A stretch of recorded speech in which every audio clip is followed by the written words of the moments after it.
আপনি যত বড় পদাধিকারী হন না কেন, যদি অন্যকে সম্মান দিতে না জানেন, তাহলে আপনার শিক্ষার মূল্য শূন্য। হ্যাঁ, শূন্য। কারণ শিক্ষা মানুষকে বিনয় দান করে, শিক্ষা মানুষকে সহবত শেখায়, সেটা আপনার মধ্যে নেই। তাই অন্যকে সম্মান করুন।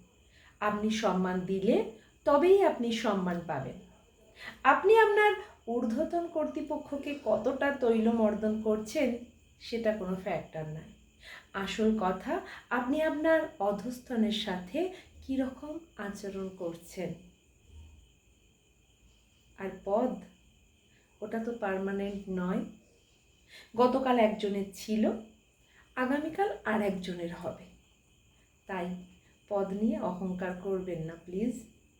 ভালো থাকুন আর অন্যদের ভালো রাখার চেষ্টা করুন।